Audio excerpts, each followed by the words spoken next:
सो क्या लाइक नए डिज़ाइनर्स, नए लाइक फेसेस इंडस्ट्री में आने से क्या बेहतरी होती है इस इंडस्ट्री की?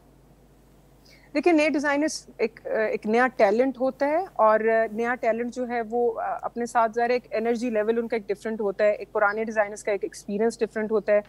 अब मैंने देखा कि जिस तरह आज से अगर हम 10 साल पहले की बात अगर करेंगे, तो उस वक्त उस तरह का कंपटीशन अब उतना नहीं था जितना अब कंपटीशन हो रहा है, बिकॉज नए डिजाइनर्स रिसोर्सेज के साथ भी आ रहे हैं, और काम अच्छा लेके आ रहे हैं। कंपटीशन है आपको, और अगर कंपटीशन नहीं है तो फिर मजा नहीं है काम में। बिल्कुल नहीं तो क्या है। मतलब तो आप ये भी कहना चाह रही हैं कि because new people are coming in, competition बढ़ता है तो हम बेहतर करते हैं, समथिंग लाइक दैट? आप देखिए, कंपटीशन अब जरा अगर आप पुराने डिजाइनर्स की बात करेंगे तो उन्होंने एक अपना एक बना लिया है, एक अपना एक क्लाइंटल बना लिया, कस्टमर्स की इतनी उनके साथ एक रिलेशन बन चुका है।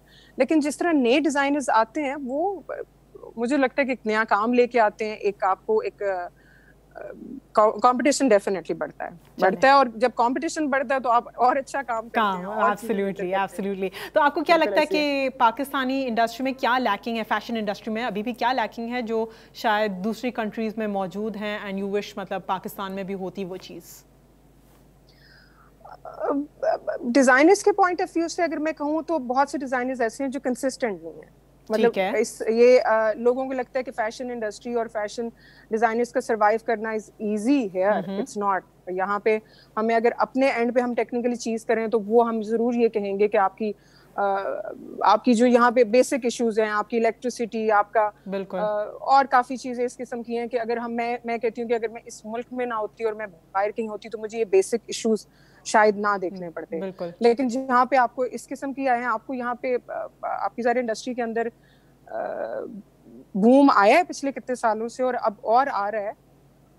थोड़ी चीजें कुछ और हो जाएं, गवर्नमेंट की तरफ से कुछ हो जाएं, या आपको क्या कहते हैं कि और थोड़ा कोई प्लेटफॉर्म्स इस किस्म के हों तो बेहतर हो सकता है, और चांसेस बेहतर हो सकते हैं। ठीक है, तो मतलब यू वुड ऑलमोस्ट से कि जैसे बाकी बिजनेसेस पे भी इम्पैक्ट आता है, इलेक्ट्रिसिटी, गैस, वाटर, जो बेसिक नीड्स, तो बिल्कुल आपको भी वही इम्पैक्ट आता है।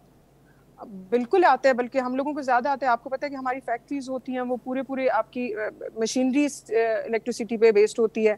आप सुबह एक मोटिवेशन में जाते हैं काम करने के, और पता चलता है कि जी आज ये मसला हो गया, आज जनरेटर्स का इशू हो गया, आज इलेक्ट्रिसिटी का इशू है। ये चीजें आपको थोड़ा सा डीमोटिवेट करती हैं। बाकी ठीक है, आप मेहनत करें, आप काम करते रहें, और इंडस्ट्री में इतने चांसेस हैं, हमारे मुल्क में इतनी हम 10 साल में मुझे कहाँ से कहाँ किए, तो बहुत से न्यू कमर्स के लिए तो ये बहुत एक अच्छा प्लेटफॉर्म है, सिर्फ मेहनत करते रहें। एब्सोल्युटली। तो फैशन के रिलेटेड आप क्या बोलना चाहेंगे? Like industry, this was of course a general business. Industry में अगर हम देखा जाए तो एनीथिंग जो आप चाहें कि मतलब जो अब्रॉड आपको नज़र आती है लेकिन पाकिस्तान फैशन इंडस्ट्री में वो लैकिंग है?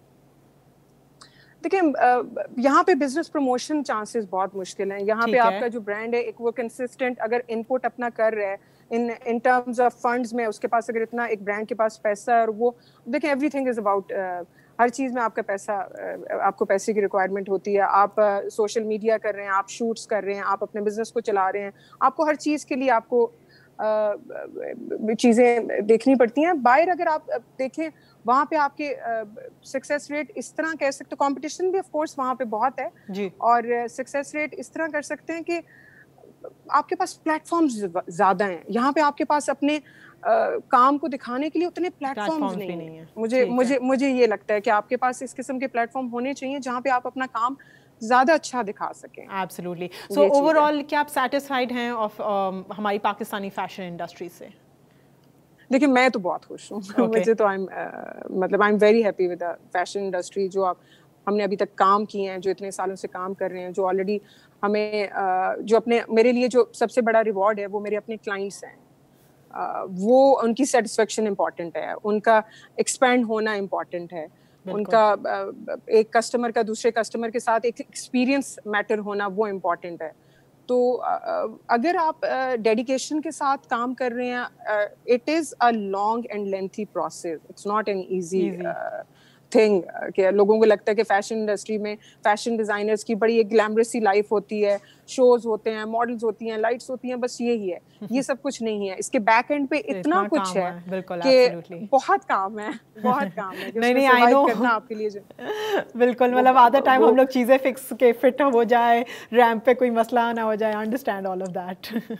आपको वो पता ही है कि बैक एंड पे कितने इश्यूज होते हैं कि वो आपकी 10 मिनट्स की जो वॉक होती है और उसमें आपको जो 10 मिनट मिलते हैं, तो वो सारी फैशन डिजाइनर की एक जो लाइफ है वो इतनी इजी और इतनी ग्लैमरस नहीं है जो आपको स्क्रीन के इस तरफ नजर आ रही है। वो दूसरी साइड पे जो है वो काफी मुश्किल है, और इसमें अगर आप हार्ड वर्क में काम करते रहे तो इट विल पे ऑफ इंशाल्लाह।